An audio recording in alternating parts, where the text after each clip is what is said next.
Bonjour Valérie. Bonjour Géraldine. Bonjour à tous. Bonjour, ouais, ça y est, le retour. C'est ça, on est là. On vous l'avait promis. Nous revoilà. Nous revoilà. T'as passé un bel été? Bah super, je travaillais comme une folle.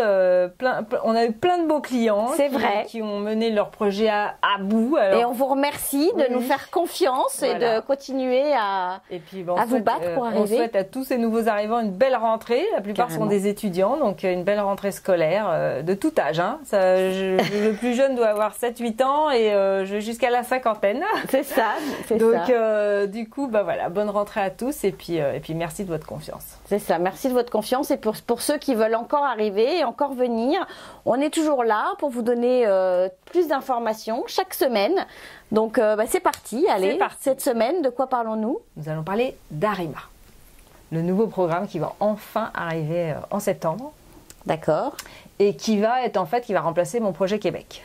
Ok. Donc ça va être pour les travailleurs qualifiés sélectionnés par le Québec qui vont vouloir venir en fait s'installer au Québec. C'est une immigration qui va quand même prendre un petit peu de temps, mais vous serez depuis chez vous, vous attendrez la décision finale et puis ce sera une question de temps. Sauf que là, on enlève mon projet Québec. C'est-à-dire que si vous n'avez pas été sélectionné, vous n'avez pas reçu une lettre d'invitation sur mon projet Québec, en gros, il va falloir que vous refassiez votre profil. Recommencer à zéro. Recommencer à zéro sur Arima. Arima, en fait, ça va être une plateforme qui va être beaucoup plus facile, je dirais, moins compliquée que mon projet Québec.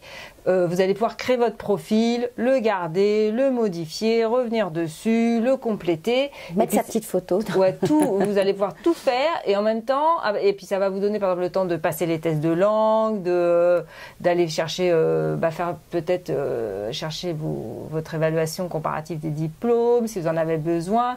Il y a pas mal de choses. Vous allez avoir le temps de faire tout ça et c'est seulement au moment où vous aurez tout complété que le système vous donnera le feu vert pour envoyer votre demande, finalement, envoyer votre profil en ligne, que vous pourrez le faire. C'est-à-dire que tant que vous n'aurez pas les résultats de tout, finalement, le système ne va pas vous laisser mettre votre profil dans le bassin. En ligne. Ah, donc ça, c'est super. Donc en fait, on remplit tout, on a tout le temps qu'on veut. On a tout le temps, parce que du coup, vous allez pouvoir voir ce que veut le système. On peut enregistrer à chaque fois les étapes. À chaque fois, et puis une fois que votre profil est vraiment complet, là, vous le mettez, ça part. Vous le soumettez, vous le mettez dans le bassin. Et il donne à chaque fois, donc là, tu as rempli ton nom, ton prénom, l'étape suivante, c'est par exemple mettre l'expérience. C'est ça, donc là, tu le rentres. Et si jamais là, tu dois aller passer le test de langue, tu le sais, quoi. En fait, vous aurez calculé déjà combien de points il vous fallait pour passer les seuils minimaux. Je vous rappelle que la grille, elle est disponible. Donc, allez voir la grille, regardez si vous passez les seuils minimaux de sélection. Donc ça, c'est sur le midi? Oui. Et si vous passez pas les seuils minimaux, essayez d'aller voir si vous pouvez rechercher des points. Parce que si ça se trouve, il vous manque 4 points. Peut-être qu'en améliorant votre anglais, en prenant le test d'anglais, ça vous donnera les 4 points qui manquent. D'accord. Donc n'hésitez pas à jongler un petit peu avec les critères et voir si vous pouvez améliorer ou pas. Peut-être qu'il vous faut un diplôme de plus, parce que peut-être qu'avec le diplôme supérieur par rapport à celui que vous avez maintenant, ça vous donnera des points supplémentaires. Donc essayez, parfois, c'est bon, on retourne un an à l'école et puis on essaye de compléter un petit peu jusqu'à obtenir les points qui manquent. Et puis, c'est-à-dire qu'Arima, ça va être, il va vous aider avec vos diplômes justement parce que ils ont intégré en fait tous les diplômes de pratiquement tous les pays, le maximum de diplômes. Donc, vous allez pouvoir sélectionner votre pays, le diplôme que vous avez fait, de quelle école. Si l'école est déjà intégrée dans le système, il va de lui-même vous dire, ok, ça équivaut à ça au Québec. Si votre école n'est pas intégrée dans le système, vous allez devoir peut-être faire l'équivalence. Demander au midi de faire votre évaluation comparative des diplômes. Mais je vous rappelle qu'il y a un nouveau site qui vient de sortir qui s'appelle la qualification au pluriel québec.com. Et ce site, en fait, il vous permet de savoir si votre profession est réglementée ou pas au Québec. Je vous rappelle qu'il y a 60 professions qui sont réglementées au Québec. Qu'est-ce que ça veut dire d'être réglementé? C'est-à-dire que vous faites partie d'un ordre. C'est ça. Vous devez payer tous les ans pour être membre actif. De l'ordre. De l'ordre.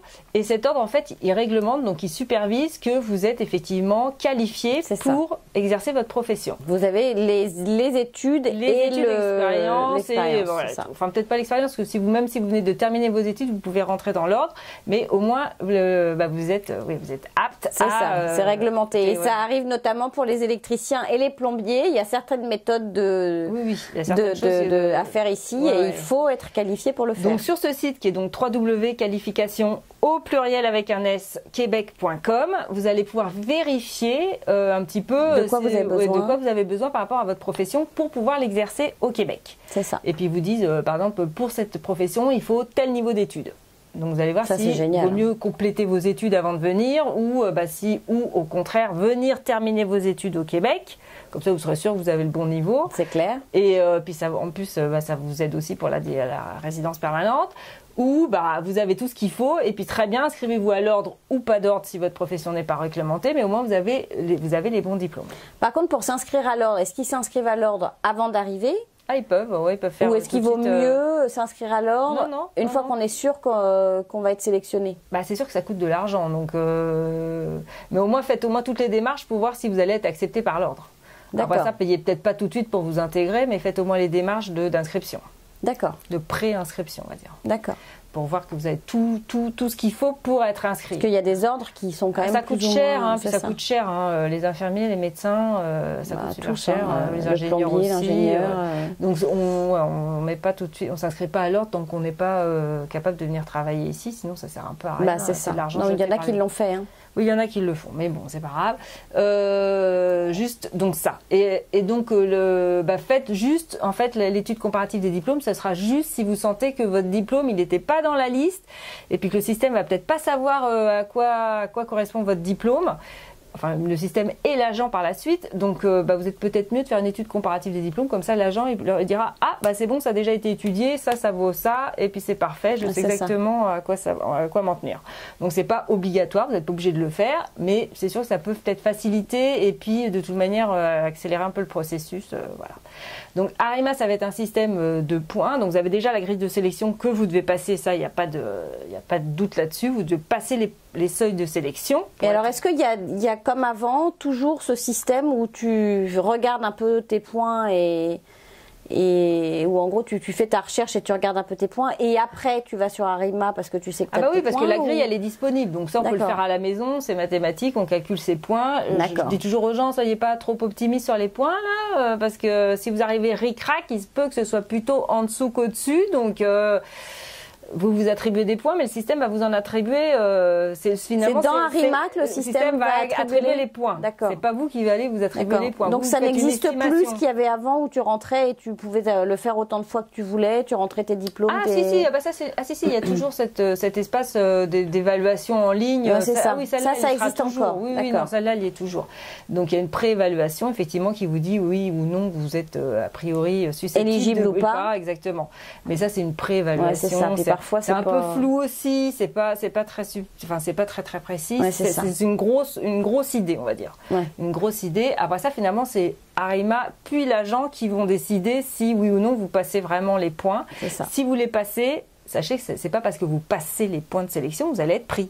Ça n'a rien à voir. Ouais, c'est ça. Après ça, c'est un bassin de sélection, c'est-à-dire qu'il y aura des gens qui sont susceptibles d'être sélectionnés, mais qui vont peut-être être jamais sélectionnés. C'est ça. Parce qu'on va sélectionner en fonction des besoins, c'est ça. Des besoins de la province, de la province. Donc du coup, ils vont sélectionner. Peut-être tout d'un coup, ils disent tiens, on a besoin de plein d'électriciens. On va aller chercher les électriciens qui ont passé, les niveaux, les seuils de sélection, qui sont dans le bassin, et puis qui en plus, en priorité, on va prendre qui? On va prendre ceux déjà qui parlent français.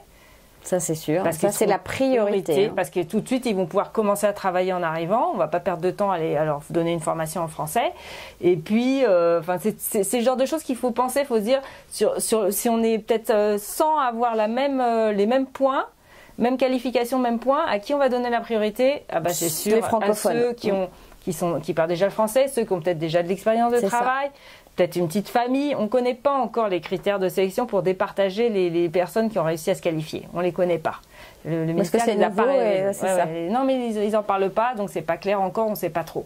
Mais enfin, on va penser de façon rationnelle, personnes qui vivent ici, on sait ce que recherche le Québec et on sait ce qu'ils vont prendre finalement. Ce qui est sûr, c'est qu'il y a des élections qui arrivent au Québec, 1er octobre, et ce qui est sûr, c'est qu'ils parlent tous du fait que de toute façon, ils veulent des personnes qui parlent français parce qu'ils partent du principe qu'une personne qui parle français s'intégrera beaucoup mieux et que ce sera plus rapidement et que ce sera plus facile pour elle. Pour l'employeur aussi. Voilà. Bon, ne mettez pas de côté quand même l'anglais, on l'a déjà dit, mais en tous les cas, voilà, si vous parlez bien français, c'est vrai que c'est vraiment quelque chose ça va être un point de... C'est ça. Ça, c'est sûr, ça va être un point de sélection.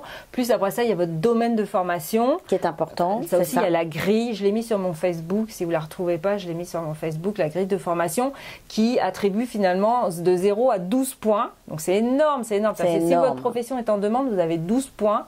Si elle n'est pas en demande, vous avez 0 points. Donc c'est clair que, pareil, s'il y a 100 personnes qui se qualifient, ils vont prendre les gens dont le domaine de formation attribue 12 points parce que ce sont des professions en demande. En demande, c'est ça, c'est ce qu'on veut. Voilà, donc, de toute façon, c'est une immigration choisie. Hein, je veux dire, faut pas l'oublier. Hein, le Canada, c'est choisi. C'est ça. On a besoin de tel travailleur, on va chercher tel travailleur. On a besoin de telle qualification, on va chercher telle qualification. Tout ça, c'est pour maintenir le taux de chômage bas. Donc rappelez-vous que si vous êtes choisi, c'est parce qu'on est à peu près sûr que vous allez trouver du travail et que vous allez pouvoir vous établir dans les meilleures conditions. Donc, et n'oubliez pas une chose aussi, c'est que il n'y a pas que Montréal et qu'il y a énormément d'autres villes du Québec qui sont en attente d'immigrants et pour lesquels il y a des pénuries d'emplois. Donc il ne faut pas hésiter aussi à accepter d'aller vivre en dehors de Montréal et d'aller dans les plus petites villes. Québec, ils sont en recherche, même la ville de Québec. Québec, Sherbrooke. Tout ça, ils cherchent. Mais surtout Québec, en ce moment, là, ils viennent de se rendre compte qu'il n'y avait pas beaucoup de gens qui venaient s'installer chez eux et que là, ils étaient en grosse pénurie. Donc, n'hésitez pas. Et c'est très beau, Québec. C'est très beau. Non, c'est agréable aussi. C'est ça. Donc voilà. Donc, Arima, on attend tous, on est impatients. Ça s'en vient, ça sent bon, là, ça arrive. ça va être intuitif comme site. Ça va être facile, interactif. Donc, peut-être pas interactif, mais au moins, vous allez pouvoir y revenir, modifier votre profil. Et puis, le jour où il est bon, vous allez pouvoir le soumettre avec tous les résultats d'examen de langue, de vos compétences, de tout. Génial. Et puis là, il n'y aura plus qu'à croiser les doigts et puis attendre la petite lettre d'invitation qui vous invitera donc à aller déposer votre demande sur Mon Projet Québec. Là, par contre, il n'y a pas de délai. C'est en fonction des besoins, c'est ça ? C'est en fonction des besoins. Mais sauf que votre profil, il va être valide que 1 an. C'est-à-dire que tous les ans, il va falloir remettre votre profil. Et c'est payant à chaque fois ? Non, c'est gratuit. D'accord. C'est gratuit et c'est comme entrée express, c'est-à-dire que c'est 1 an, vous êtes dans le bassin, si au bout d'1 an vous n'avez pas été pioché, hop, on recommence. On vous retire et vous êtes invité à refaire votre profil pour et tous ceux qui ont fait Mon Projet Québec, qui n'ont pas reçu de lettre d'invitation du ministre, recommencent. Bah oui, parce que là ils vont faire un gros ménage, ils vont garder que ceux qui ont reçu une lettre d'invitation, qui doivent présenter leurs documents pour faire leur demande de certificat de sélection du Québec. Et puis là maintenant, ne vont être invités qu'à aller se présenter sur le site de Mon Projet Québec, où là on vous demande de monter tous les éléments qui justifient vos réponses finalement. Là, vous avez dit que vous aviez 16 points en français, prouvez-le nous, montez vos résultats Donc sur Mon Projet Québec, vous allez monter tous vos documents et sur Arima, vous ne faites que monter votre profil. D'accord. Donc Mon Projet Québec va rester... C'est une déclaration sur l'honneur. C'est-à-dire que tout ce que vous déclarez, à un moment, on va vous demander de le prouver. D'accord. Vous ne montez pas n'importe quoi. Et Mon Projet Québec, quelque part, va rester... Oui, ça va rester. D'accord. Ça va être la plateforme, finalement, qui permet de monter tous les documents une fois que vous avez été sélectionné. Donc, c'est Arima pour la sélection. C'est ça. Et puis, Mon Projet Québec... Donc, Arima, c'est la déclaration d'intérêt. Je déclare tout ce que je fais. Je déclare sur l'honneur et tout ce que je mets... je fais le projet en soi. C'est ça. OK. Ça va être ça, la logique. Ah, c'est super. Et tout ça, c'est aussi bien pour la résidence permanente que pour toutes les autres. Non, c'est que la résidence permanente. C'est que la résidence permanente. C'est pour les personnes qui veulent s'établir en tant que résident permanent au Québec. Donc c'est pas pour les étudiants, c'est pas pour les visas de travail temporaires. Ceux qui sont déjà ici, qui sont aux études ou au travail, eux, ils ont Mon Projet, le programme de l'expérience québécoise. Mais les nouveaux étudiants qui veulent arriver ne passent pas par Arima. Ah non, ils passent par leur permis. Et les travailleurs temporaires qui veulent travailler, c'est ça. Voilà. Okay. C'est seulement pour les personnes qui veulent ni étudier ni travailler, pour le moment qui veulent venir une résidence permanente. Donc vous allez arriver au Canada directement avec votre résidence permanente. Alors Arima, ils ont déclaré que ça allait prendre 12 mois à partir du moment où vous êtes sélectionné, quoi. Vous avez reçu votre lettre et que c'est bon. Ça va prendre 12 mois.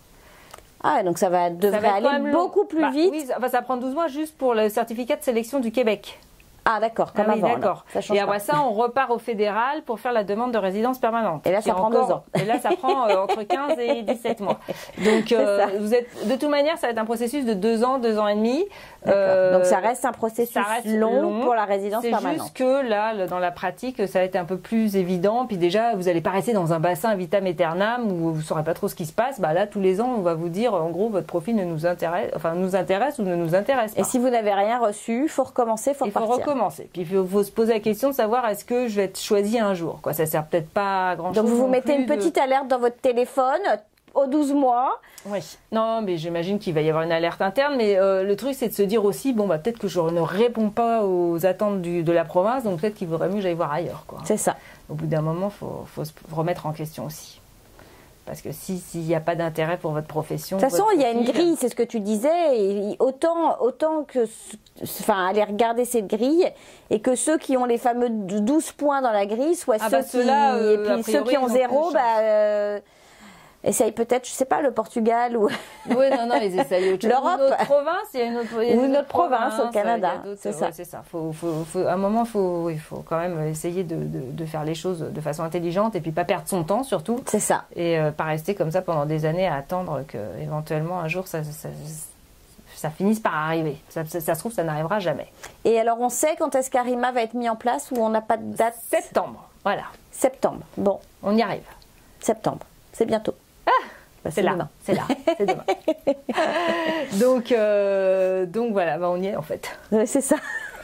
En fait, c'est septembre, mais sauf qu'on ne sait pas encore la date, mais voilà. Waouh. C'est fort. C'est fort. Voilà. Donc, sur ces bonnes paroles, allez regarder. Attendez qu'on vous déclenche, qu'on vous annonce le lancement, mais normalement, c'est là incessamment sous peu. Et puis, à vos claviers pour rentrer votre petit profil. Génial. Merci Valérie. De rien. À la semaine prochaine. À la semaine prochaine. Bye. La parenthèse immobilière vous est présentée par Fabrice Wolzenloger. Bonjour Fabrice. Bonjour Géraldine. Bon, ravi de te revoir. Ravi de vous voir tous aussi pour cette rentrée. C'est ça. Les vacances se sont bien passées. Super. Super, aussi pareil.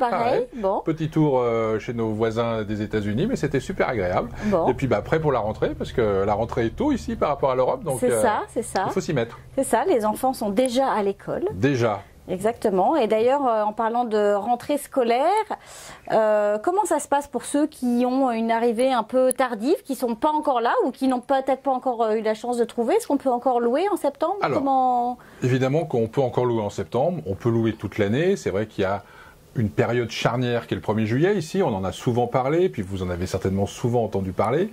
Oui, donc le 1er juillet est la période charnière, mais ce qui ne veut pas dire qu'on ne peut pas louer toute l'année. D'accord? Au contraire, je dirais qu'à cette période, l'avantage que vous avez, c'est qu'il y a beaucoup de moins de monde qui recherche. Pardon, c'est la reprise, il faut se remettre en route. Il y a beaucoup moins de monde qui recherche, donc beaucoup moins de compétition. Donc, entre guillemets, vous pouvez faire un choix un peu plus serein. Peut-être que vous aurez un peu moins de choix, ça c'est sûr. Mais par contre, tout à fait honnêtement, quand on regarde le marché, les renouvellements, il y a plein de choses à louer de tout type et dans tous les secteurs et dans tous les budgets. Donc, peut-être qu'il faudra adapter votre exigence, je vais dire ça comme ça, mais en tout cas, vous pourrez vous loger dans de bonnes conditions. Et puis le gros avantage, c'est que comme il y a moins de compétition, peut-être même que les propriétaires seront moins exigeants, notamment avec les nouveaux arrivants, sur les garanties, sur qui vous êtes, votre fameux crédit score, etc. Mais aussi, pour peut-être négocier un peu le prix. C'est ça, négocier le prix, refaire la peinture. Je ne suis pas en train de vous dire que vous allez faire 50% de discount, mais un 10% ou un $100 par-ci, et puis une exigence du style, comme tu l'as dit, refaites la peinture. Le propriétaire, il se dit, c'est peut-être ma dernière chance de louer avant l'été prochain. Donc globalement, il va vous regarder avec un peu plus de sourire et un peu plus de confiance que ce qu'il aurait pu faire au 1er juillet quand il y a 5 personnes qui veulent louer son appartement. Donc oui, c'est la bonne période. Vous pouvez trouver et c'est relativement facile. Donc ne vous inquiétez pas. Vous pouvez arriver en septembre, en octobre, en novembre, en décembre. Jusqu'en janvier. Janvier, session d'hiver. Session d'hiver pour ceux qui arrivent, etc. Vous trouverez aussi à vous loger dans de bonnes conditions, à des tarifs normaux. Voilà. L'avantage aussi, c'est que si on loue en septembre, on peut demander un bail qui termine en juillet, le 30 juin. Moi, c'est ce que je vous conseille, parce que ça vous permet l'année prochaine, soit de renouveler si vous êtes bien, puis à la limite, vous repartez sur une année, soit de vous dire, j'ai envie de changer pour plein de raisons qui me regardent, et auquel cas, vous êtes là au bon timing, c'est-à-dire vous êtes au 1er juillet, là où tout est disponible. D'accord ? En janvier, quand vous arrivez, dire, je veux louer pour 6 mois, ça peut être plus compliqué. Donc là, c'est vrai qu'en janvier, très souvent, les propriétaires vont vous dire, écoute, si tu veux louer, Ça sera 18 mois, c'est-à-dire ça sera jusqu'au 1er juillet de l'année d'après. Voilà. Bon, donc à vous de regarder, de ne pas vous tromper. Je ne vous dis pas que vous ne pouvez pas avoir une location de 6 mois, mais c'est aussi pénible d'arriver, de commencer à s'installer dans un quartier et puis de repartir 6 mois après. Quoi. Je veux ça, c'est sûr. Surtout quand on vit en famille. Voilà. Ouais. Et puis par rapport à la rentrée des classes, il y a une chose qui est importante aussi, c'est qu'il y a une carte scolaire ici. Complètement. C'est-à-dire que quand vous habitez dans un quartier, vous avez le droit aux écoles publiques françaises, du périmètre dans lequel vous habitez. Alors quand on dit française, c'est française québécoise. Oui, française québécoise, c'est-à-dire les écoles en langue française. C'est ça. Pas le système français tel qu'au Marie de France ou Stanislas. C'est véritablement l'école en langue française. Donc vous avez accès à ces écoles-là. Si vous déménagez dans un autre secteur, vos enfants ne peuvent pas automatiquement rester dans l'école. Il faut demander une dérogation, et la dérogation, elle ne vous est accordée que si vraiment ils ont déjà fait 4 ou 5 ans dans la même école puis qu'il leur reste une année, et encore, ou si vraiment ils ont beaucoup de place et puis que ça leur pose pas de problème. Mais sinon, il y a de grandes chances que vos enfants, vous deviez les changer au bout de 6 mois d'école. Donc, ça vous regarde, je dirais chacun, mais c'est pas souhaitable quand ils ont commencé à tisser des liens et tout, de les changer trop régulièrement. Donc voilà, donc c'est cet ensemble de choses-là à savoir, à prévoir. Par contre, pour les dossiers, bon, on en a suffisamment déjà parlé, il y a un historique de vidéos qui parle des dossiers. Ça n'a pas changé. Préparez votre dossier, préparez votre discours, préparez la petite histoire que vous allez raconter sur qui vous êtes, pourquoi vous êtes là, et puis ça va bien se passer. Et puis, n'hésitez pas à faire appel à un agent. Si vous en avez besoin. C'est ça. D'ailleurs, elle allait le dire, donc c'est pour ça que je le dis. C'est ça. Et d'ailleurs, ah oui. Alors l'agent, c'est gratuit, parce qu'il y en a qui ne le savent pas encore, et il y en a qui rejoignent les mardis de l'immigration au fur et à mesure. On prend en popularité, donc l'agent immobilier au Québec, enfin au Canada même, enfin en tous les cas pour le Québec, j'en suis persuadée, c'est gratuit. C'est gratuit. C'est le propriétaire qui paye. Donc pourquoi se gâcher une belle opportunité d'être bien accompagné, d'avoir un bon suivi? Et vous pouvez toujours nous poser vos petites questions sur la parenthèse immobilière. À commercial, @gmail.com. N'hésitez pas, la boîte email est ouverte. On est de retour, donc on peut répondre à vos questions et faire en sorte que, entre guillemets, si vous avez une question pointue ou si vous avez une interrogation diverse, n'hésitez pas. Puis s'il y a vraiment la même interrogation qui revient souvent, comme on l'a déjà fait, on répondra en direct ici en vidéo. Voilà. Et sinon... petite question, je me permets de te couper, excuse-moi. Pour tous ces gens en fait qui sont arrivés là, qui louent un peu tardivement, etc., qui arrivent là en septembre, octobre et qui vont louer, si jamais ils veulent pas rester et malgré tout changer de quartier parce que ça leur convient pas, et à quel moment est-ce qu'ils doivent repartir en recherche s'ils veulent être sûrs de pouvoir avoir un bien à partir du 1er juillet de l'année d'après? Je dirais que on a 2 étapes. Les gens qui ont un bail de 1 an, ils doivent donner leur préavis au 31 mars. D'accord. D'accord, pour pouvoir quitter au 1er juillet, enfin au 30 juin. D'accord. Donc, une grande masse d'appartements arrive sur le marché entre, on va dire, fin février et jusqu'à fin avril. D'accord. Moi, j'aurais tendance à vous dire, commencez le plus tôt possible. Parce que c'est là où vous allez voir les choses qui vont s'accumuler. C'est là aussi où ça vous permet de vous faire l'œil, même si c'est sur Internet par rapport à la santé, mais vous commencez à voir ce que vous pouvez avoir, pour quel prix, à quoi ça ressemble. Et le jour où vous tombez sur le bon, ça sera évident que ça sera le bon. Parce que vous en aurez vu une dizaine d'autres. Et vous vous direz, celui-là, il est sympa, il est dans le bon quartier, il est au bon prix, c'est celui-là que je veux. D'accord. Donc plutôt commencer en février à chercher. Commencer en février, ça va monter en puissance tranquillement jusqu'à mi-mars, fin mars. Là, c'est là où il y a le gros, parce que tous les gens qui ont donné. Et puis ensuite, ça continue un petit peu en avril. Et puis après, par contre, le stock commence à s'épuiser. Oui, il peut y avoir des choses qui ressortent, oui, il peut y avoir des changements, mais la courbe, c'est celle-là. Et si on se sent bien, si ceux qui arrivent septembre, janvier se sentent bien et qu'ils ont eu un bail jusque juillet et qu'ils veulent rester, comment se passe le renouvellement? Est-ce que le renouvellement, en général, il est par tacite reconduction. D'accord. La seule chose qui peut vous arriver, c'est que le propriétaire désire récupérer le logement. Il peut le récupérer pour lui, pour ses descendants, ses ascendants ou des personnes à charge. Il ne peut pas le récupérer, vous mettre dehors pour le louer à quelqu'un d'autre. Donc, mais là, il doit vous donner un préavis. En règle générale, si vous avez un bail d'1 an, c'est un préavis 6 mois avant. Donc, c'est-à-dire au 31 décembre, avant le 31 décembre, il doit vous prévenir qu'il compte récupérer le logement pour lui, un ascendant, un descendant ou quelqu'un qu'il a à charge. Sinon, c'est vous qui avez la main. C'est-à-dire que vous, si vous ne donnez pas votre préavis au 31 mars, ça continue. Ça continue. Alors, attention, parce que ça veut dire que ça continue, mais donc si vous oubliez de le donner, ça continue aussi. C'est-à-dire, si au mois de mai, vous vous réveillez en disant « je veux quitter », Si votre propriétaire vous dit non, vous êtes pieds et poings liés sur l'année qui continue. Donc, il faut bien anticiper, bien réfléchir et faire en sorte que vous ayez le temps de pouvoir chercher et tout. Donc, c'est pour ça que février, ça vous permet de commencer à regarder, voir s'il y a des choses qui vous plaisent et tout. Et puis, au 31 mars, soit vous avez trouvé la perle rare, puis vous allez déménager, soit vous vous dites, en fin de compte, où on est, c'est pas mal. Et puis, vous restez. Voilà. C'est ça, en effet. Alors, excuse-moi. Vas-y, pardon. Non, je rebondis aussi sur le fait que la période, là, c'est la bonne période, par contre, pour les gens qui veulent acheter. J'allais te poser la question et pour les achats. Les grands esprits se rencontrent. Non, c'est la bonne période. Pourquoi c'est la bonne période? Parce que justement, il y a moins de monde. Il y a moins de monde, il y a moins d'acheteurs, donc vous pouvez visiter plus sereinement, plus tranquillement, sans avoir une pression folle, car il faut quand même savoir que dans les 6 premiers mois de l'année sur l'île de Montréal, à peu près, selon les types de biens qu'on prend, mais à peu près 20% des biens se sont vendus avec une surenchère.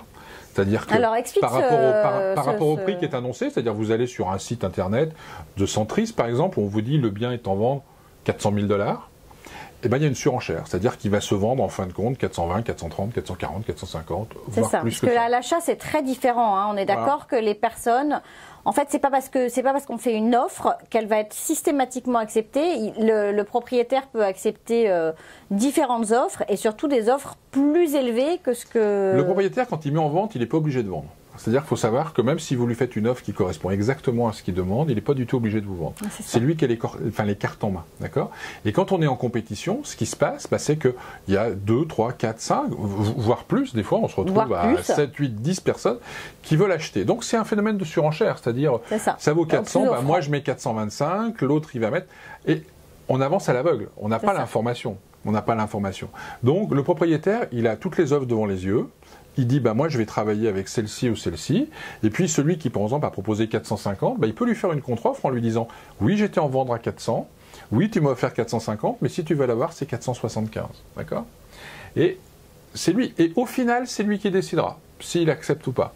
Donc c'est quand même relativement... surtout sur la période janvier... c'est la période où ça bouge le plus parce que les gens justement ont cette contrainte de devoir déménager pour le 1er juillet, de mettre les enfants dans l'école, de faire différentes choses. Donc ils ont une forme de pression qui existe réellement puis qui se met aussi un petit peu, que le marché leur met. Mais oui, c'est là. Ensuite, en règle générale, les familles sont installées parce que la rentrée des classes a eu lieu. Et donc on se retrouve dans, je dirais pas un inversement de la pression, mais globalement, vous êtes acheteur. Techniquement, vous n'êtes souvent pas pressé parce que vous avez très souvent un bail qui vous amène au mois de juillet l'année d'après. C'est ça. Et puis le vendeur, lui, par contre, il a un bien qui très souvent est vide. Qui traîne, il a personne dedans. Il a personne dedans, ou alors il habite dedans. Il doit payer son hypothèque. Ou alors il habite dedans, mais un peu à contre-cœur. Et il se dit, voilà, j'ai des gens qui viennent visiter, soit je fais un effort, puis je m'en libère le mois prochain, soit je le traîne jusqu'en juillet l'année prochaine en devant payer, s'il est inoccupé, le chauffage, parce que vous n'avez pas échappé, toujours pareil, qu'il fait un peu froid ici, donc il faut chauffer tout l'hiver, que les assurances ne font aucun cadeau, les primes augmentent de 3 ou 4 fois quand l'appartement est vide. Voilà, avec une obligation d'aller quelqu'un qui aille le visiter, etc. Donc c'est des sacrées contraintes. Et puis il a l'hypothèque qui continue à courir, donc les remboursements mensuels, il a les taxes, mais il a plein de choses. Donc à la limite, je vais dire une bêtise, mais le 15 ou le 20 000 que ça va lui coûter, il est peut-être prêt à vous les donner en réduction de prix, parce que pour lui, ça lui enlève une épine du pied. Donc c'est la bonne période. Si vous avez un projet, si vous n'êtes pas pressé, si vous acceptez peut-être le fait d'avoir un tout petit peu moins de choix, et puis une forme de souplesse sur l'endroit, sur le type de bien, il y a... Je ne vous dis pas que ça va être fantastique, mais en tout cas, il y a une plage d'opportunités. Il y a une fenêtre de tir, comme on dit en aéronautique, sur lequel vous pouvez peut-être vous engouffrer. Et en tout cas, moi, je conseille aux gens qui se disent, on a le projet d'acheter, mais on va regarder en février ou mars l'année prochaine. Commencez à regarder, ça vous coûte rien, ça vous coûte rien, c'est pas compliqué. Vous allez sur internet, si vous avez un agent, vous lui donnez la définition de ce que vous cherchez. C'est ça. Sachant qu'une fois de plus c'est gratuit, excuse-moi. Sachant qu'une fois de plus on est gratuit. C'est le vendeur qui paye. On arrête d'être gratuit comme ça, c'est pas possible. Donc, sachant qu'on est gratuit et donc à partir de ça, on fait une sorte de veille. C'est ça. On fait une sorte de veille et puis si le bien sort, vous serez certainement seul à vouloir l'acheter. Vous serez en position de force, de négociation. Si vous avez des travaux à faire, vous avez tout le temps, puis ça sera moins le rush que de devoir faire des travaux au mois de juillet, ou etc., quand tout le monde fait des travaux. C'est ça. Il y a vraiment un ensemble de choses à considérer de façon à pouvoir gérer l'histoire. Alors on va me dire, oui, mais il faudra qu'on paye notre loyer et l'hypothèque. Il y a des moyens de s'organiser. C'est-à-dire que même si on trouve le bien qui vous plaît en novembre, on ne peut par exemple passer chez le notaire qu'au mois de mars. ce qui permet à tout le monde de, entre guillemets, d'équilibrer les budgets. Puis si vous faites une grosse économie, l'hypothèque, c'est pas un souci. C'est ça. Donc pensez-y, c'est aussi la période où il ne faut pas relâcher l'attention et on peut faire des bonnes affaires. Encore des bonnes affaires à l'achat et des belles négociations. Et alors une petite question pour revenir un peu sur nos locataires. Là, imaginons des gens qui se sont un peu précipités, qui n'ont pas eu l'information que pour trouver un appartement, ils pouvaient passer gratuitement par un agent immobilier et qui donc sont passés seuls sur Kijiji ou autre site. Et puis finalement, ils se retrouvent avec des soucis dans l'appartement, puis ils vont peut-être se rendre compte que c'est hiver, que la fournaise n'a pas fonctionné ou que les fenêtres sont mal isolées. Et que... Comment ça se passe si jamais il y a un quelconque problème pour un locataire qui vient de prendre possession en fin de compte et qui se dit c'est pas aussi beau que c'était sur le catalogue. C'est ça, c'est ça. Toujours la même façon, c'est-à-dire qu'on est dans un pays de consensus, on en a déjà souvent parlé. Déjà, il faut que vous essayiez de vous rapprocher de votre propriétaire, que ce soit un propriétaire physique ou une société, et puis de dire, il y a des choses qui vont pas, il y a des choses, c'est pas normal, il y a des choses, alors c'est pas parce qu'il y a une graphine ou un problème sur le mur, entre guillemets, ça c'était comme ça quand vous avez loué, il n'y avait aucune obligation de le faire. Mais s'il n'y a pas de pression d'eau, s'il y a une fuite d'eau sous l'évier, s'il y a le micro-ondes qui fonctionne pas, s'il y a la fournaise ou la climatisation à l'inverse en cette période, qui a des périodes entre guillemets où elle ne produit pas du froid, il faut d'abord essayer le consensus, c'est-à-dire l'appeler, lui dire voilà, ça fonctionne pas, venez voir, regardez, etc. Lui, à la limite, s'il n'est pas sur Montréal, lui envoyer des photos, lui envoyer un mini-film. Avec la technologie au jour d'aujourd'hui, c'est facile.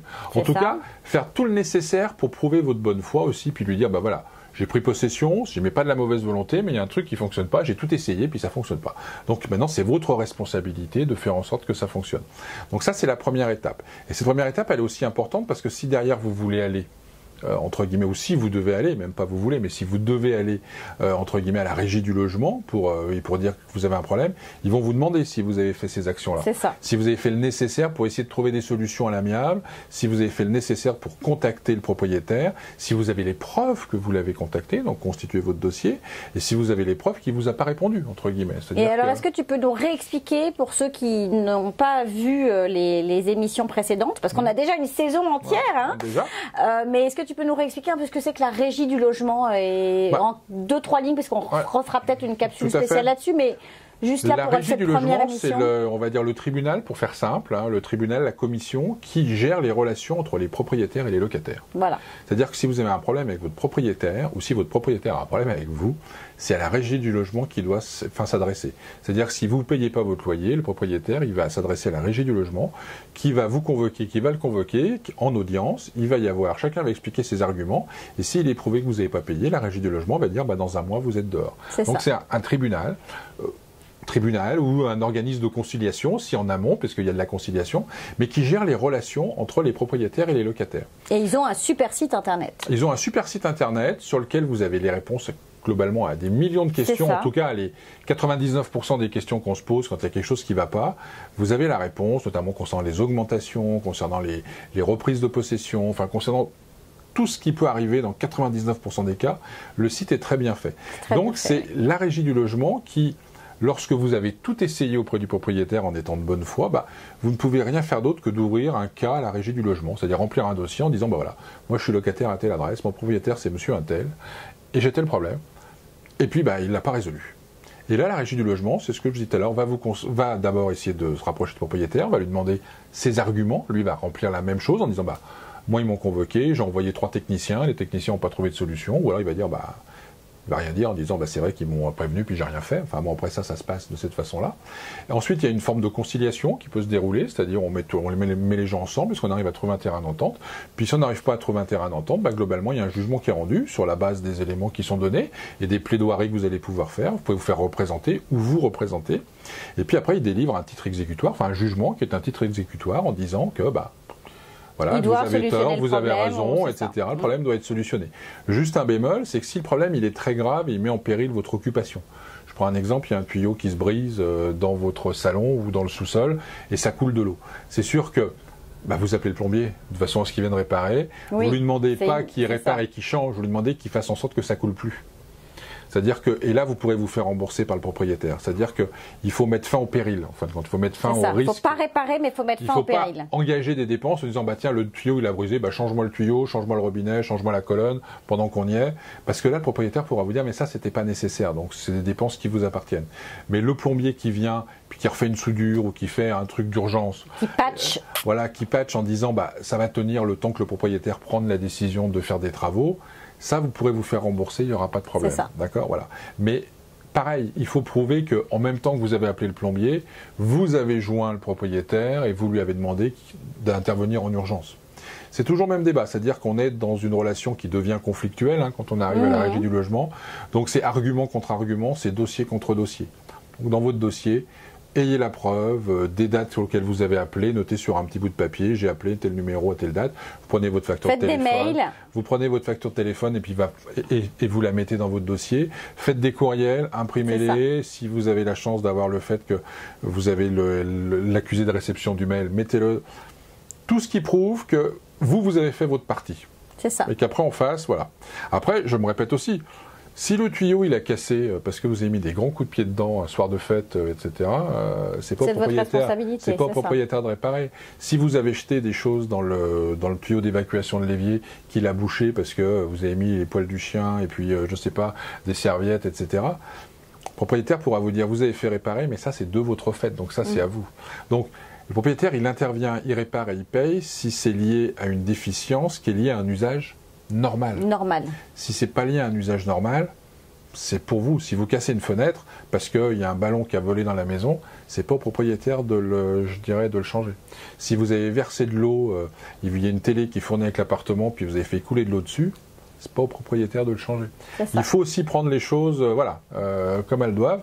Mais la régie du logement, l'avantage par rapport à ce qu'on peut connaître dans d'autres pays, c'est que ça intervient très rapidement. C'est-à-dire que en règle générale, dans le mois ou dans les 2 mois qui suivent, vous avez un jugement et c'est réglé. Et donc c'est réglé dans les 2 sens. Si vous ne payez pas votre loyer ou s'il y a un problème, vous pouvez être dehors très très vite. Et même en hiver. Vous pouvez être dehors le 10 janvier, on peut vous mettre dehors. Donc méfiez-vous. C'est ça, exactement. Donc tout est prévu, mais ce qu'il faut vraiment, et j'insiste toujours là-dessus, c'est soyez de bonne foi, ça c'est la moindre des choses, mais prouvez aussi et faites en sorte d'avoir Essayez de résoudre à l'amiable le problème avec le propriétaire et vous verrez que dans 95% des cas, ça se passe bien. Et puis, j'avais déjà mis en garde souvent sur ce sujet-là et je le redis, ne vous dites pas, j'ai un problème, je ne paye pas mon loyer. Parce que ça ici, ça passe pas du tout. Alors ça passe normalement nulle part, mais le côté latin des fois fait que ça passe un peu plus facilement. Ici, ça passe pas du tout. À la fois, ça passe pas du tout dans l'état d'esprit des propriétaires qui vont dire, attends, pour qui il se prend? Et là, tout de suite, lui, on va entamer une action auprès de la régie. Et même si vous ne payez pas parce que vous avez des bonnes raisons, entre guillemets, elles seront mauvaises parce qu'il n'y a rien qui vous autorise à ne pas payer votre loyer. C'est contre vous. Voilà, il n'y a rien qui ne vous autorise à ne pas payer votre loyer. La seule chose, c'est que vous pouvez demander à la régie du logement le fait de mettre les loyers sous séquestre, entre guillemets, dans un compte en fidéicommis. C'est-à-dire que le propriétaire n'en ait pas l'utilisation et la jouissance et qu'une fois qu'il aura réparé ou fait ce qu'il a à faire, là, il les touchera. D'accord ? Mais pareil, il faut demander l'autorisation à la régie du logement. Il ne faut pas prendre la décision de le faire seul en disant c'est comme ça que ça va le faire et puis ça va lui mettre la pression. Très souvent, c'est une mauvaise idée. Bon, voilà. Donc là, vous en savez un petit peu plus. Nous, on va se retrouver la semaine prochaine. Avec grand plaisir. Voilà. Et puis, on est content de vous avoir retrouvé. Et si vous avez des questions, n'oubliez pas, on vous l'a déjà dit tout à l'heure, @immobilière @gmail.com. Et donc, on attend vos petites questions. On les attend avec impatience et bonne rentrée à tous. Et puis à la semaine prochaine. Bye bye.